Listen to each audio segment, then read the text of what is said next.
Good morning, I'm Charlotte Britton from Optimum Exposure, and in this series of interviews talking to business leaders on how they're using social media in their business, I'm here today in Harrogate with Sharon Cain from Quest PR. Good morning, Sharon. Morning, Charlotte, and thanks very much for this opportunity. Brilliant. Well, thanks very much for coming along. So I know you're a real key advocate of social media, so just tell me a little bit about your story of how you sort of brought it into Quest PR. It was a combination of things. The unprecedented developments with the web, reading books such as What Would Google Do, watching what the US were doing, and we always recommend that to our clients as well, whatever sector they're in, to have a look, because they are and have historically been a couple of years ahead of us. Realising that it had a lot of power potentially, and I suppose being those early adopters, dipping our toes in the water with our Quest blog in about 2007, because that was a more safe bet, as it were, using that as our learning ground, and then launching a year later a blog for a client in the professional services industry, and saw the potential of how that did bring in new business, and realised that this was something that was not going to be swept under the carpet, that it would only become more powerful.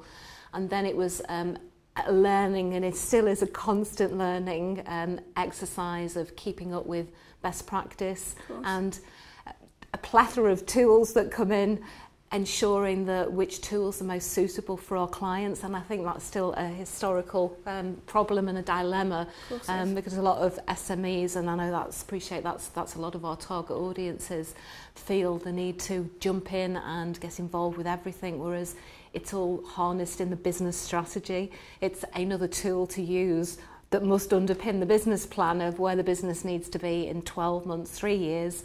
What target audiences do we want? How many clients do we want? And how are we going to find them? How are they going to find us?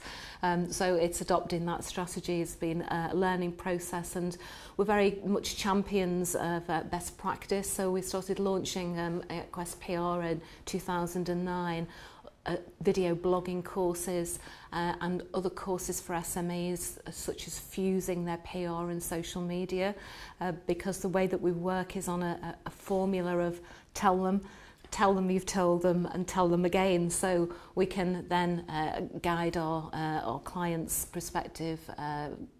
Sorry, I'm going on to. Do you want me to start that bit again? That tell them, tell them. Yeah. So how we work is a formula of tell them you've told them, and tell them again. And it's about harnessing strong and powerful collateral that will engage with target audiences. So then we can tweet out about our clients being on radio or TV, tweet out their PR as well, where it's featured across the trade press and their media. Tell them we've told them, that can be encompassed in e-newsletters, and tell them again through various PR and social media tools being fused together for maximum impact, because there's over 2 billion people on the internet out there, so it's the importance of making their voices heard is more critical than ever going forward. So it's about how we're engaging and how interesting we are, as opposed to selling and shouting.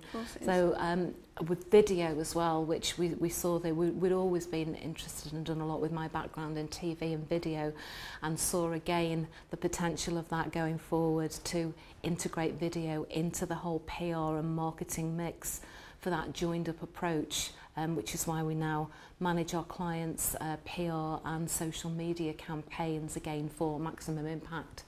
When did you realise, talking about this sort of fusion of social media and PR, when did you realise the benefit of sort of fusing them, and how have you gone about joining that up? Because in some cases it can be quite fragmented. How have you gone about sort of aligning those? What we do at Quest PR is work on a formula of tell them you've told them, and tell them again, and that's all through harnessing collateral that can be used in PR and across social media. So if we're positioning our clients, as we do, as industry experts, then that's really, really powerful and important collateral that we unearth to elevate them as experts in their industry, can go right across the trade media.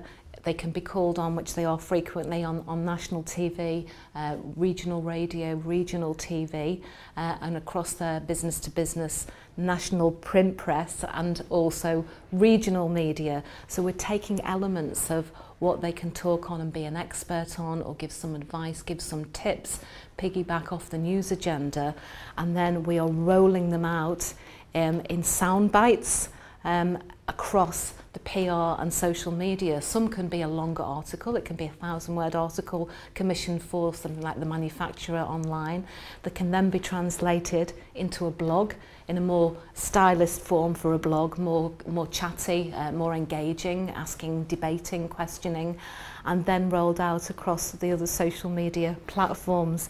And that's where it pays dividends, because there's no misunderstanding that our clients are experts in their industry, because it's that discipline of keeping the content of what they're experts in and not it getting confused by launching off on different tangents, but keeping a very robust process that's rolled out again across PR, social media and marketing as well, and integrated in e-newsletters, which pulls together, if you didn't see us on TV or radio, here's a link to how we were in the trade press.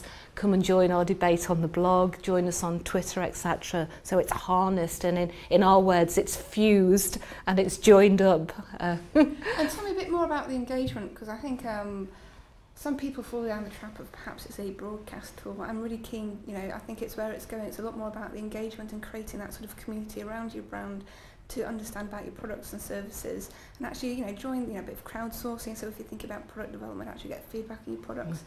Is that where you sort of see all of this going?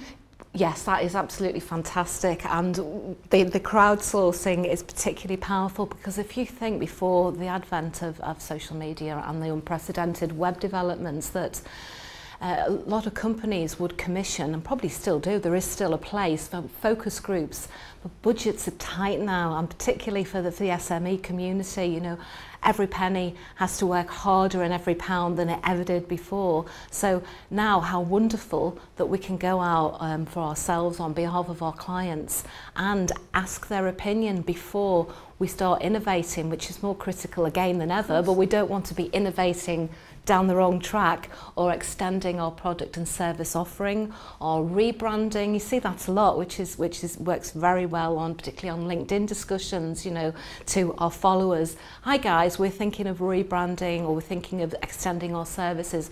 What do you think? So then we have the power of that opinion that we can harness and then make a decision based on, what our customers or potential customers would want. Brilliant, that's a really good point, actually, rather than developing it as what perhaps the board or the business leader actually thinks. And pushing it out when it's not needed and not wanted, and then that's an unnecessarily waste of resource that could take the business backwards, as opposed to powering it forward and it surviving and thriving, which is what all SMEs want and need, particularly when we look at the forecasts. It's turbulent times, and it looks as if it's going to stay quite rocky for the next few years ahead. So you touched on video blogging, obviously as a new service which you've been developing. Is it one of the, what other trends do you think are coming through? Do you think more people are going to be doing video blogs? What other sort of trends do you see coming along? Video is going to be more important than ever. We're reading stories all the time about the global domination of YouTube, and that is true, and a lot of people, businesses and individuals, are spending more time watching other businesses' YouTube channels than they are the traditional TV channels. What I think has been particularly challenging is for some sectors more than others to embrace video, because it takes a lot of people out of their comfort zone. For example, professional services, it's not the most natural thing in the world for the managing partner, or the MD of a legal firm or accountancy firm to stand up there and deliver a video on top tips, or explain some new legislation in layman's terms.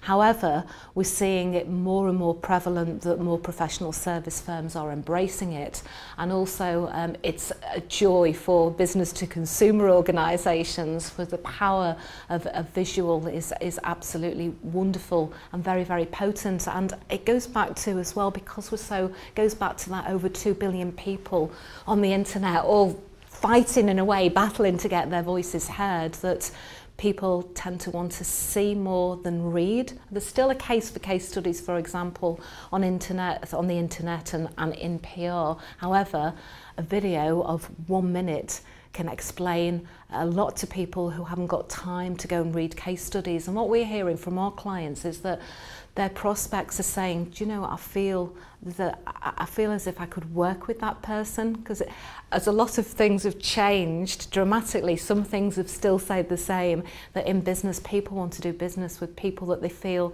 they can get on with, they can have that rapport with, that they trust, know and like. So us watching a video of a potential company that we're thinking of commissioning, we think, right, yes, I believe that person. They look honest. They've got the expertise. They look like approachable. We could work with them. So that again accelerates the process of the commissioning process. Yeah. So do you think there's also sort of online credibility? So actually, a lot of the social media is actually proof that person or that company can deliver your skills and the products and services that people are looking for. It is the adage of seeing is believing. Yes, because it backs up. I also think what's good about social media is that there's nowhere to hide, and we're finding more and more that journalists are going to validate, which is excellent, interviewees from clients' blogs and from LinkedIn, because with the way that the technology nowadays, a small company could look like a global corporation and prepared to have the expertise that they haven't. However, we know, particularly for journalists, and we've had prospects going on and looking at our LinkedIn, and we've won the gig because they've seen that we don't just say, oh, we've been around for 11 years and we guarantee results in clients' media. They can go and read and see it and validate that, and journalists can with our clients, so they can say, yes, X is a mortgage expert of 3 decades, because they've seen through LinkedIn, they've seen that channels. And also what we're finding is that journalists get more ideas from clients' blogs, whereas before the process that we as PRs would have to approach the national media and with an email and say our client in XY sector can talk about issues on A, B and C, whereas now we guide them to our clients' blogs, and very often we find them coming back because then they go and they can look, and then we can measure as well. Because it's about measuring and about accountability and transparency. Yeah. And journalists can come back and say, that was really interesting. We were going to do a feature on an issue that one of your clients has blogged about a couple of weeks ago, and it just fell off the agenda, as things do. We'll do that and we'll contact you. So that's excellent, because then again that's pulling our clients to journalists to be positioned, our clients as experts in their industry, which gets them more profiling. So you've touched on metrics there. How do you go about measuring your campaigns, or is it more of something that's evolving? Measuring and metrics is absolutely critical, because it's all about accountability and clients investing not just in us but investing in their own time and resources as well. It is evolving. What we've done is we've extended our sort of template really of how impactful our PR is, which can be from various obviously, ultimately, everybody wants sales from this. This is why we are doing social media, to be in sight and in mind, in the whole ethos that if our prospects aren't buying from us, if we're not out there engaging and debating and sharing and learning with them, then we're out of sight, out of mind. So the measurements will be, bottom line has got to be, sales. That's got to be leads from sales. So with social media, as it's evolving and becoming more slick, we can do more metrics. It can be on followers, it can be on the caliber of followers, it can be the measurement for us is extended for journalists contacting us through clients' blogs as well, the awareness there.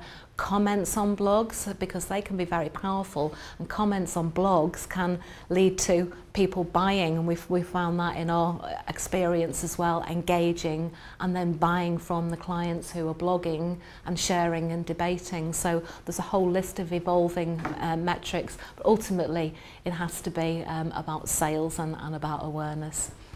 Cool, I'm going to put you on the spot now. So what top 3 tips would you give someone or a company thinking about joining social media, and what kind of tips would you give them for starting their campaigns? Make sure it's integrated, however small or large the company. The people involved in this need to get round the table together. They need to look at the collateral. So what are the milestones that we would be PRing?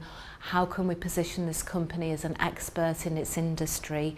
What are we going to stimulate and interest our target audiences, whether these be national journalists, trade journalists, or prospects throughout social media, and join that campaign up. So we have a template where we have our PR and a timeline. So we have our PR, we have our e-newsletters, we have our blogs, we have our Twitter, we have Facebook if that's applicable, we have LinkedIn. So we're rolling out that very strong collateral to do the tell them, roll it out, and tell them we've told them, roll it out and tell them again. So again, it really positions and strengthens that company's branding in the marketplace, and also its authoritative voice in the marketplace.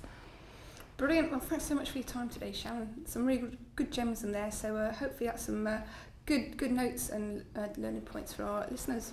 So that's Charlotte from Optimum Exposure signing out from Harrogate with Sharon at Crest PR.